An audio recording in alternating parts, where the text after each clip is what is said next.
Hey, what is up everyone? We're back with another Sea of Thieves video, and in this video we're looking at the second part of the Hoarder's Hunt mystery that's going on in Sea of Thieves currently.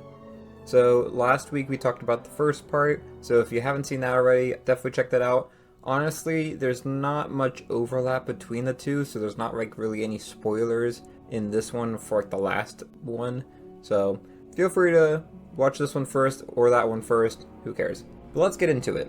So this second part is called A Feathered Fortune and deals a lot with this interesting parrot that we see. Like the previous part of this mystery, we got a new letter from H, and I'm going to go ahead and read it for y'all. Before I sinned, I'd sit in the tavern and sing shanties. I'd eat bananas and watch the gulls float upon the breeze. Then things changed. The hoarder's pet macaw became my vengeful bane. Ever since, fear's driven me to spy these beasts through window pane. Their scratching claws, their pecking beaks, I cannot stand these birds, but understand that secrets lie within their chosen words. Wise it may be to spy through glass, to view a parrot's perch, and listen out for clues that may well help you on your search. So following that cryptic message, we also got a live stream both on YouTube and on Twitch from Sea of Thieves that was around 20 minutes, and it features two parrots walking around the tavern set with words being spoken over them throughout the video. A little while after the live stream came out, Sea of Thieves actually went back in and added closed captions to the video, so we actually got to see what these words were, so that makes it a little bit more helpful. So in this video live stream, we actually saw this banana with some weird symbols on it, and using the pigpen cipher that we had from the previous stage, we actually were able to decipher the phrase, "What three words?" Another weird thing, if you look at the description of the video on YouTube, at the bottom it has a weird link that is not usually on the other Sea of Thieves like links that they put on their videos. Clicking this link actually takes you to Google Maps. So using this Google Maps link combined with the deciphered message that we got, it led the community to a website called what3words.com. This website is a geocode navigation tool which utilizes unique three-word combinations to chart. So this three-word combination ended up being turkey.goats.lives, and it takes you to this website that's kind of weird, honestly, but if you actually look at the location that it's showing, it led to the Cuddy Shark Ship, a museum recently featured on the Voyage of a Lifetime documentary. And actually in this like area where you can actually view like where this map location is, you can actually see a symbol that is for this mystery. If you look closer at this board though, you'll notice that there's some symbols around the edges of the symbol.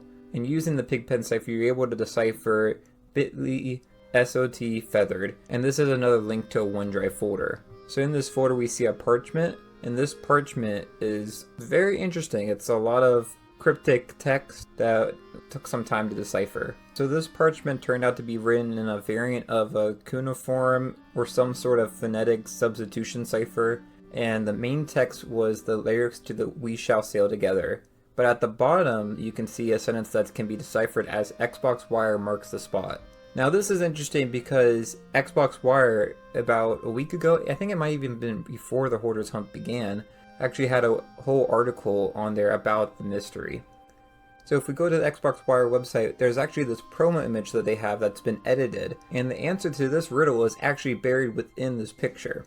So, a few hours later, Reese Broderick, I believe, I'm hoping that I'm pronouncing the name right, was the first person on the Sea of Thieves Discord to discover this, and the pixel perfect X in front of the pirate, which had the exact hexadecimal color code as the password, and this turned out to be two-faced.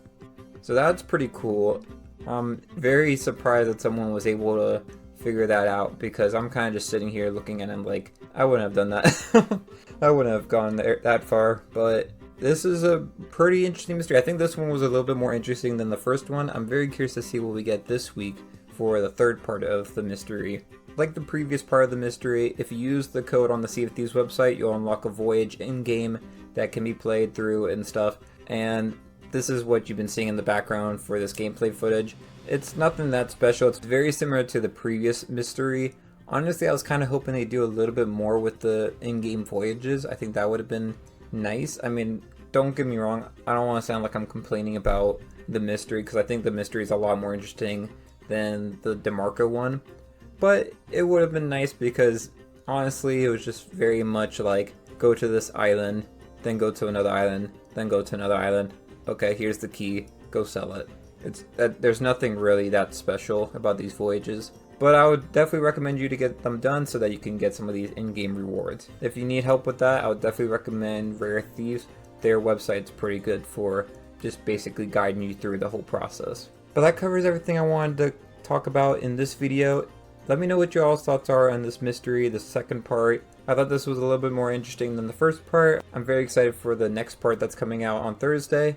But until then, thanks for watching, and I'll see y'all later. Bye y'all.